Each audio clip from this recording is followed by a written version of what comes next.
Community request. Today's topic is on conflict and feedback as opportunities of practice and training. A lot of times we think that we want to escape conflict. Conflict is bad. We want to avoid conflict, and if conflict comes up, that's something wrong has happened. A lot of people think that the monastery is a place where conflict doesn't exist, where everyone is serene and happy and gets along fine because we do so much meditation. And in fact, conflict does happen regularly, daily, sometimes hourly. It's just a part of human nature. We're social creatures, and when you put a dozen people together, opinions get exchanged and things happen. I know early on when I was at the monastery, I used to think that maybe it's this place, maybe it's Soryu, maybe it's these particular people, maybe it's just this place that's the problem. You just need to find a different place. And then I go to different centers, I read different books, I go visit other teachers, and I realize, oh, it's just everywhere. And in fact, last weekend I was in Portland at my friend's house. He's a lay person. Him and his wife are both lay Zen priests, and they have this really amazing Dharma library. I picked up this one book that says Zen Monastic Experience, written by a Westerner who went to Korea and trained as a Zen monk for 5 years, and then wrote about the monastic life there, the structures, the routines, the practices, the roles. This is back in the 70s. And on one hand, I was really struck by how similar it was to how we run things. A lot of it's like exactly the same. Some of it's different, a lot of it's different, but a lot of it's exactly the same. And there was one story I really liked that it said there was a Westerner who came to the monastery as a new novice, and he's having a hard time because there's red pepper in all the food.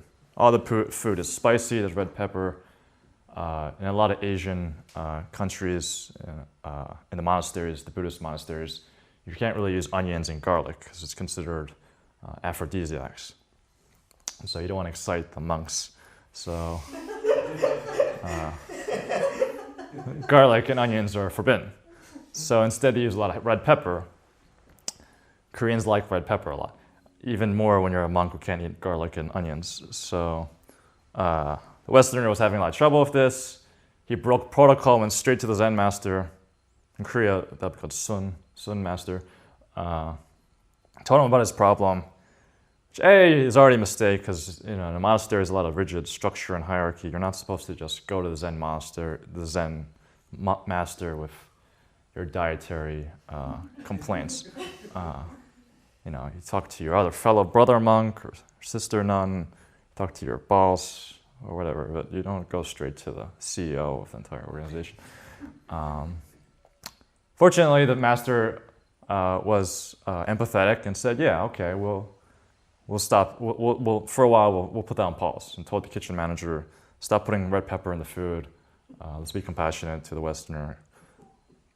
All the monks were extremely upset, and the kitchen manager, in order to placate and sort of balance the community and the teacher's request, put a side dish of red pepper. So if you want red pepper, it's a side dish you can have if you want, but you don't have to have it. But still, the monks were pretty upset. Oh well. And then the Zen master left for a while, going on travels, and the kitchen manager put the red pepper back in the food. Everyone was happy, things are good, we're back to how we like things. This is how things are, this is how things are supposed to be, this is how we've always done it. Let's not change things because of one new person who can't take the red pepper. Then the Zen master came back, and the kitchen manager again had a dilemma. What do I do? If I take it out, the monks will be angry. If I leave it in, the teacher I'm disobeying the teacher, what do I do? So he just went back to his compromised solution of I'll put it on the side. And the monks were furious. And according to the book, this is all in the book, the monks vocally complained during the meal, which would be forbidden at our place and is especially forbidden in a Korean monastery where you have silent meals and you're supposed to be respectful and grateful for the food you're getting. and they were just loudly complaining about the lack of red pepper in their food. So the Zen master gave a short teaching about compassion and being empathizing with this new person who's not used to this diet, and how we should let go of our egos and all that. You can imagine the talk he gave. It didn't say in the book. I can imagine the entire talk. The monks weren't having it, and the story goes, half of them left the next day. Now in Korea, monks actually travel a lot. They go on pilgrimage from monastery to monastery a lot, but it's still unusual for people to leave in mass like that. But it's not. The story goes, a few months later, they all came back, or different monks came, and everything's fine. But it was very nice to hear that, because that's never happened in our monastery. So I was like, okay, well, it's just human nature. People get in conflict, disagreement, and things happen. And so I tell that story because everything matters, and conflict is just sort of inevitable in community, in relationships. So we have to learn how to relate to it. How do we approach it honestly, compassionately, skillfully? And it's a training that everyone at the Monastic Academy, our training center in Lowell, usually day one has to confront, and continually confront on a daily basis of how do I do this? And it's very relevant because our mission that we say is to create or develop or cultivate or train trustworthy people, trustworthy leaders who can then create trustworthy communities and cultures. And what we say is what makes a trustworthy person is someone who can integrate the three skills of wisdom, love, and power. The wisdom, in this case, for the context of this talk, I would say, is the ability to let go of your opinion, let go of your preference, let go of how you see things and what you want. Willing to just see things as they are. The love quality of being able to enter someone else's shoes. See the poor Westerner monk who flew across the country, flew across the world, gave up everything to be here, and is having horrible stomach problems from eating this overly spicy food. Being able to have that perspective. Setting aside your own preferences and wants and how you've always done things to take on a completely new person's perspective. And then the power aspect of actually being able to get things done. Being able to move the world around you so that you can do good things, hopefully good things. And convince other people to follow what you think is good. In the Pali Canon, the Buddha talks about good teachers and bad teachers. And he lists 3 different types of bad teachers. One bad teacher is someone who has spiritual attainment, who's gained great insight, has realized emptiness or found God or realized the Tao or gone back to the source code or whatever analogy you like, but is unable to teach others.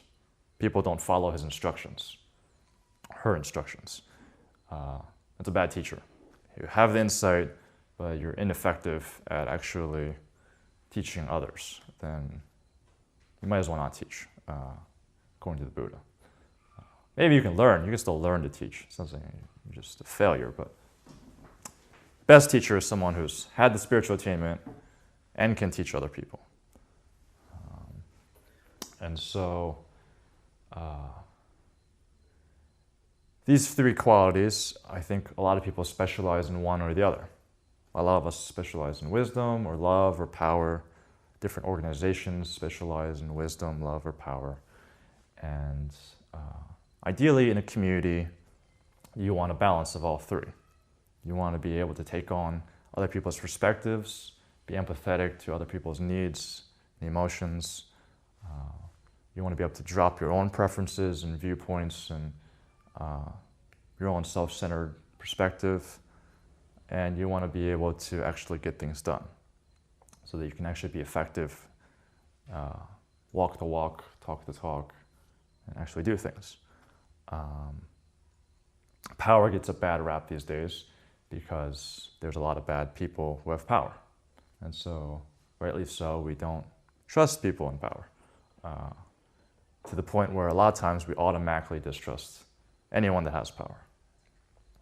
Automatically think if you have power, you're untrustworthy.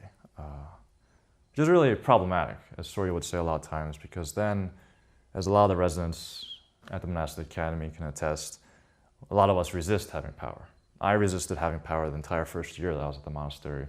Did not want power. I was so happy being the newest resident because I felt like I could get away with doing everything wrong and not having power, because I'm always like, well, I'm the newest person, I don't know what's going on. 4 months went by where I was like, I don't know what's going on, I can't do anything. Eventually I became the second newest resident, and then the third newest resident, and eventually that excuse wore thin. And after more than 3 years, it's completely gone. And so it's interesting because a lot of times, well, before I get into that, well, time is flying. I had a very long talk planned, but this is, okay. Okay. Huh. Okay. Yeah. Well, okay. Let's see if I can button this down to 10 minutes. So what is trustworthy then? We want trustworthy leaders. And there's a podcast that a former resident, Daniel Thorson, made called Emerge, that he has a lot of wonderful interviews. And I listened to like last month, he had an interview with this, I think she's a professor of transpersonal psychology, I'm not actually sure, or organizational psych or consciousness studies or something, I'm not 100% sure. Her name is Dr. Bonita Roy, and her explanation of power and trust was the clearest I ever heard and fit my model that I'd never had words to really well. And so she said in trust, you trust someone who's predictably trustworthy in unpredictable ways. So there's a way in which trust is a relationship. So if I said, when I hit this bell, I trust it'll ring. Or I trust that the sun's coming up tomorrow. It's kind of strange because it's more like something I know with 100% certainty. Trust has a more flavor of faith in it. It has more of a developmental quality of I gradually learn to trust people, gradually learn to trust compassion, gradually learn to trust my practice. And we really trust someone when in unpredictable, uncertain times, we find that they're still trustworthy. And I think we've all had this experience. I say this a lot of times, that I don't really fully trust someone until I've seen them kind of crack in it a bit. Until that facade where they're always kind of nice and kind of always acting the same way. Until I've seen something different, I don't fully trust them. Because I want to go, what's underneath that? What happens when you're really stressed or really tired or, really craving or something? What happens then? Are you still trustworthy? Because I get you're trustworthy when you can be in control, and I like that. But what happens when you are at Thanksgiving dinner with your relatives and having heated discussion or something really bad just happened? Is the concentration, clarity, equanimity still present at all? And so she says, and it's better because if someone always does if someone's completely predictable, then it's kind of lessening the scope of trust. It means I always have to act in the way that you predict, which really limits my freedom.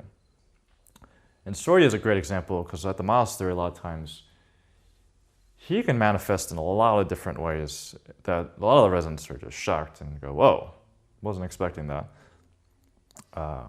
From very sweetly grandmother's time to sort of Lakota native person to fierce cutting with truth Zen samurai kind of energy. and it's really hard to predict how he's going to be. But in the end analysis, it always seems like he's really actually coming from a very trustworthy, honest place, very compassionate, honest place. And because that happens so many times, I have more and more trust in him.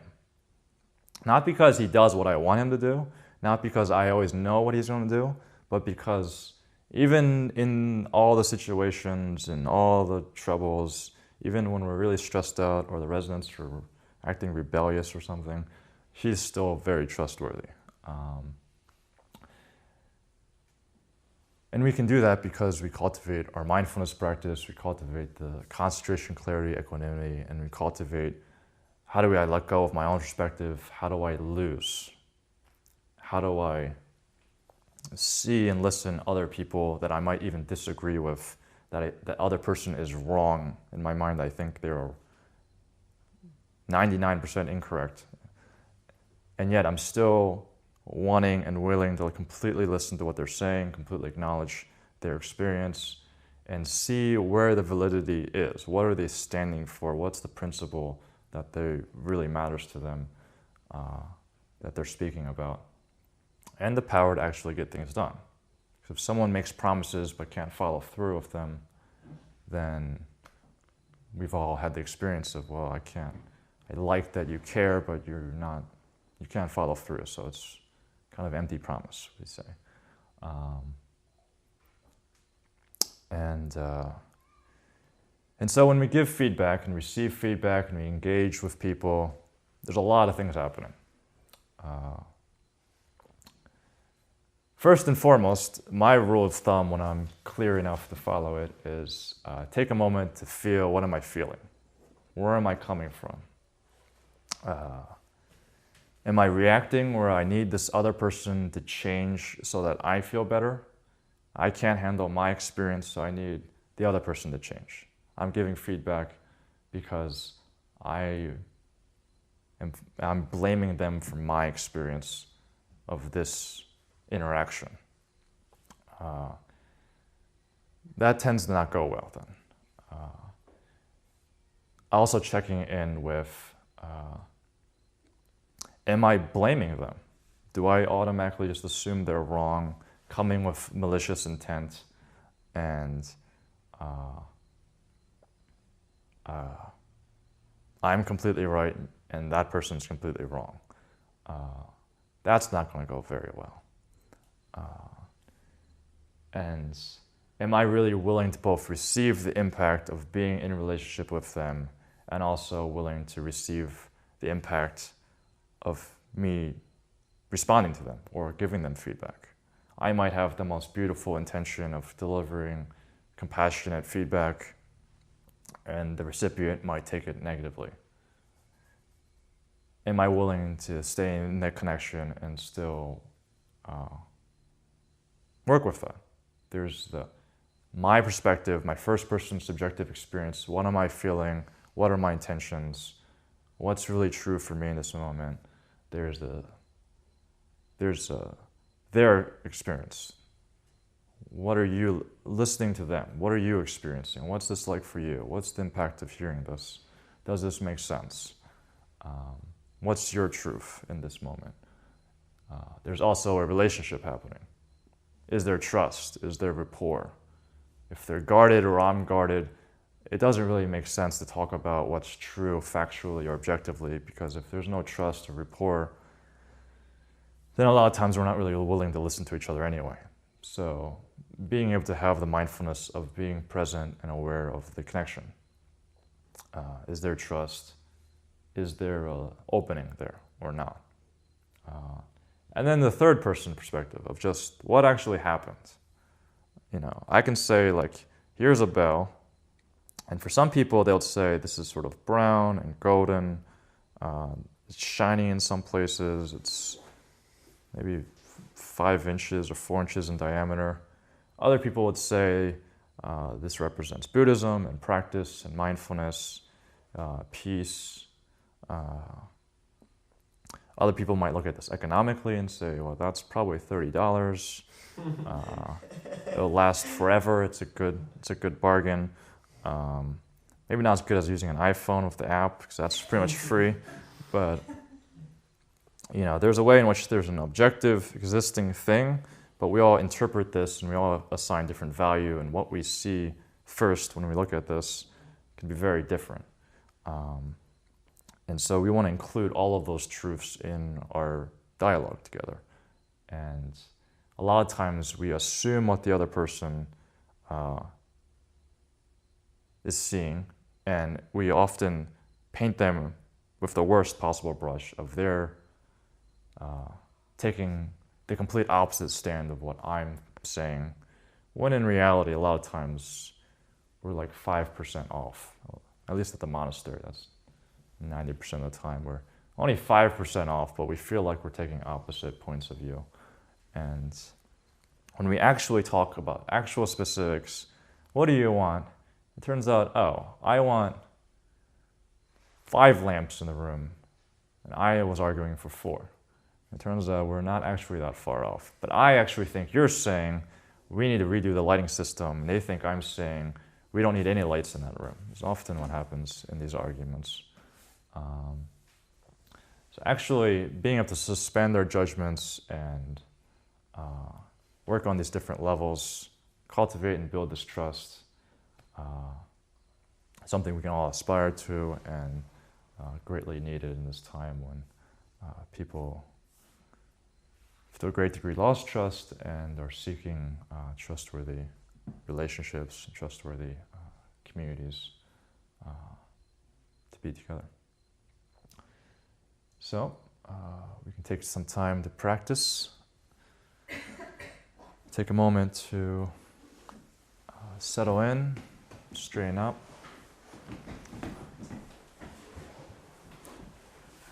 We'll do 2 periods of guided meditation. I'll invite you into a practice, but of course, if you have a particular technique that works really well for you or you have momentum with, then by no means do you have to follow what I'm saying, but this is just an offering if you want to follow along and would like some guided practice.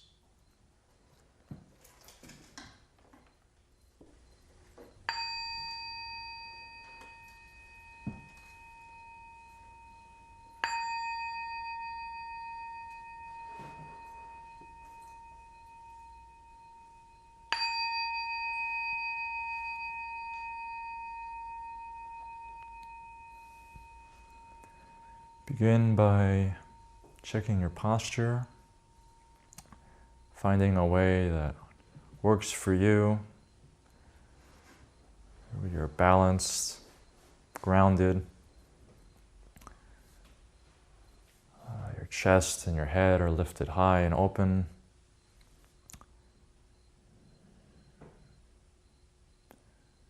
Feeling almost a sense of sort of aristocratic pride, proud of being here, happy to be here, not slumped or leaning in any particular direction, but balanced and upright.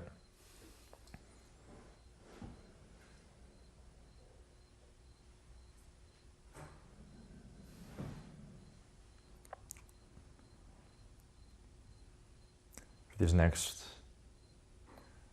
20 minutes or so, we'll keep it very simple.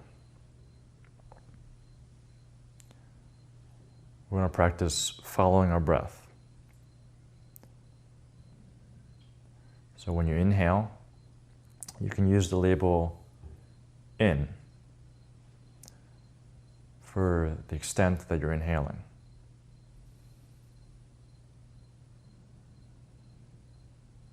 And then when you breathe out, you can use the label out for the extent that you're exhaling.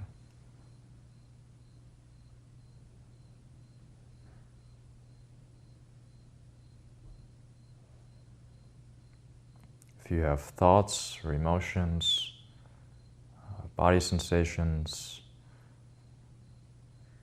or anything else come up, that's okay. Just let them be in the background and continually bring your attention to your breath, labeling in or out.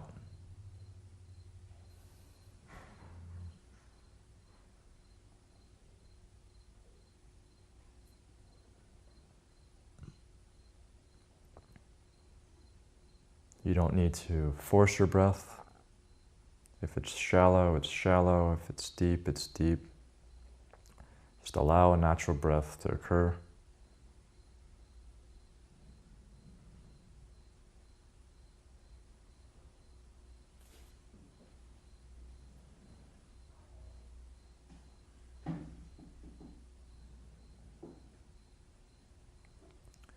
In this way, we are allowing ourselves to lose.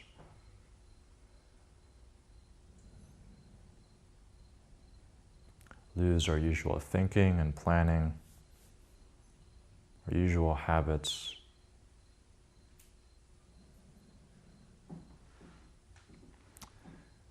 And just allow ourselves to be with our breath, moment to moment, however it's showing up.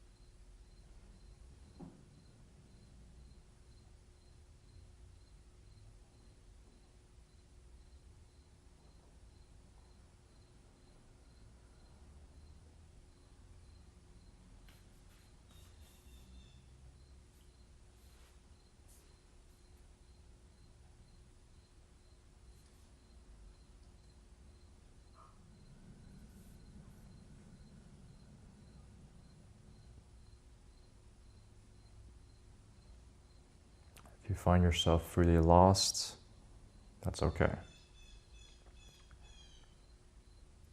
Just come back, maybe even allow yourself one gratitude, really nice, relieving breath. You can smile in it a bit. And be grateful for the part of your mind that reminded you, hey, you got distracted. Let's come back to the breath.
this is easy for you, then that's good. See if you can stay with each moment, not just labeling the in-breath the entire time and the out-breath the entire time, but experiencing each moment of the in-breath, each moment of the out-breath to the best of your ability. If this is challenging for you, that's okay too. We're not trying to create any particular experience. We just want to be with our breath, labeling the in and the out. Just automatically happening moment to moment. So to the best of your ability, just coming back to your breath, labeling in when you're breathing in, labeling out when you're breathing out, not being in conflict with your breath, however it's showing up.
Just a few minutes left.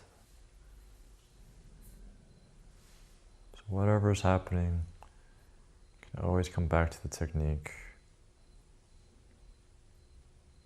Taking responsibility for I can control my attention right now. Whatever is happening, I can direct my attention right now.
Nice job. So we'll take a 5-minute break if anyone wants to stretch or use the bathroom or walk outside.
Nice job, everyone. For the second practice here, I thought we would do something a little bit more interactive. It's completely optional, so if you don't want to do this, feel free to continue sitting and following your technique. It's one thing to know and talk about ways to give feedback and be in a relationship. And it's another thing to actually be able to practice it with another person. And my experience is at least for me, my first 5 years of meditation, or 8 years of meditation, 10 years of meditation, I hoped I could sit, and then all my other problems in work and relationships and family would resolve themselves magically because I sat every day.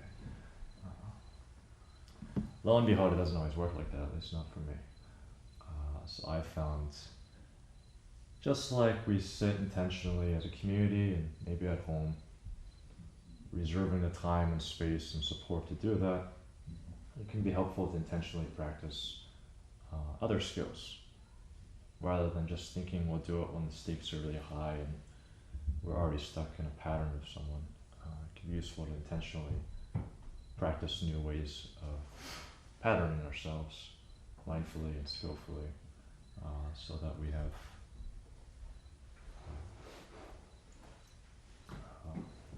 something to rely on when we are in those high stakes situations.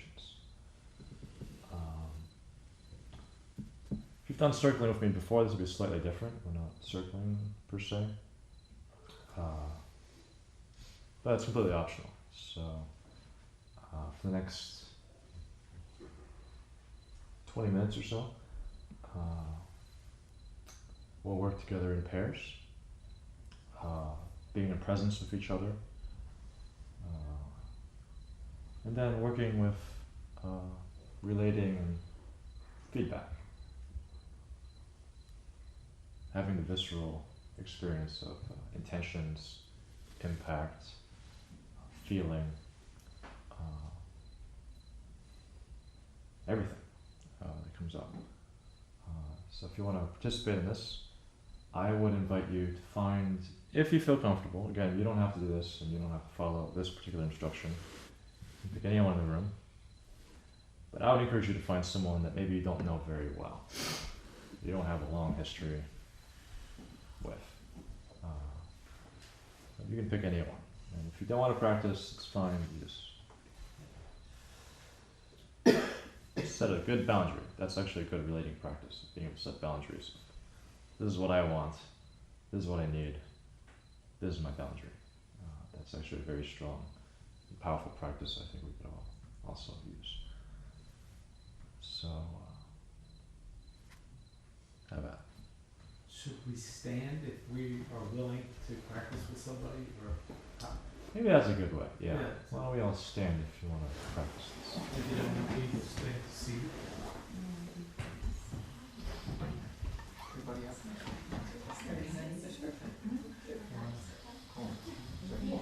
So once you found your buddy, try just sitting across from them. I don't know if we have even or odd numbers, but if we're odd out, you can always join me in the front.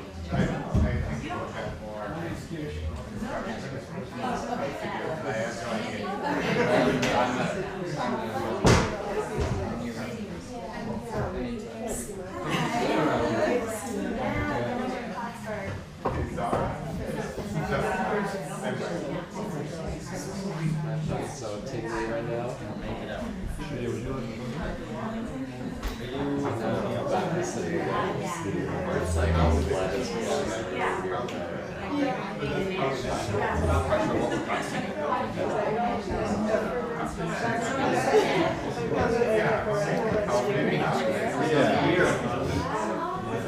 So you can begin by coming to silence. I love how everyone always begins talking. You can come into silence, and your choice to keep your eyes open or closed. I often find it's less intense if I have my eyes closed or looking downward. Options up for you. You can negotiate with your partner if you want, but and just continue doing your technique, whatever you're doing.